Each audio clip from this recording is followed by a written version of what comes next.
From our earliest days, we are conditioned by a very specific math. Effort equals reward. Put in the hours, get the paycheck. Follow the rules, receive the approval. This work and wages mindset starts in childhood, where we chase grades for validation. It follows us into adulthood, as we seek paychecks and societal status to prove our value. This way of living carries a heavy psychological cost. It traps us in a state of perpetual hustle, as if our worth is something we have to constantly re-earn from everyone around us.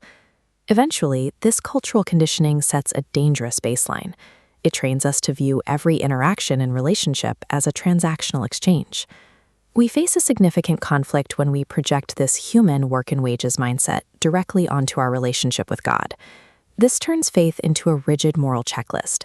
We begin to act as though divine love is a commodity we can secure through personal performance or religious effort. This creates a toxic binary. Those who believe they are succeeding at the checklist fall into arrogant self-righteousness, while those who know they are failing hit a wall of spiritual burnout. Even our highest attempts at goodness fail when compared to absolute divine perfection. The prophet Isaiah described our best righteous acts as being like filthy rags next to God's purity.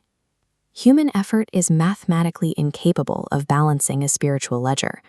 Surviving this system requires a completely different economic approach. In the book of Romans, the Apostle Paul provides a radical disruption to this transactional mindset. He points to Abraham, a figure of immense devotion who left his homeland behind and made enormous sacrifices. By any human standard, Abraham's record was exceptional. Yet Paul presents a paradox. Despite this resume, Abraham had no grounds to boast before God. Human merit simply dissolves when placed under the lens of absolute holiness. Our achievements might impress others, but they carry no weight in the presence of the Creator. If salvation were based on human achievement, eternity would be built on human pride. God rejected the transaction to ensure the glory remained His alone. This ledger illustrates the Greek accounting term logizomai, meaning to credit.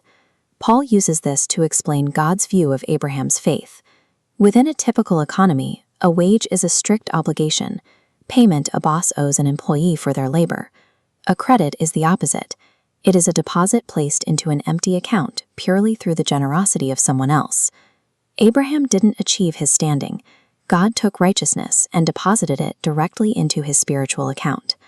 Right standing with God functions as a unilateral economic transfer of grace, replacing the logic of a religious payout. This requires us to clarify what faith actually is. Faith is not a new form of currency or a good deed we use to purchase salvation. Faith is empty hands lifted to receive a promised gift. We see this in Abraham's own story. His life included documented failures and seasons of fear, proving that his faith was never a perfect performance. Justification relies entirely on the faithfulness of the God who holds us, rather than the strength of our own grip on Him. Salvation by grace through faith was God's original design from the beginning, built specifically to bypass the requirement of human perfection.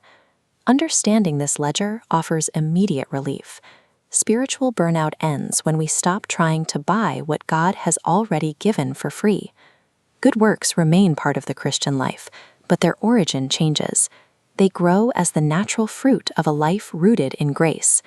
This allows us to abandon self-righteousness and take God at His word, serving out of an overflow of gratitude. Drop the burden of earning and walk in the love, goodness, and power of the Lord every single day.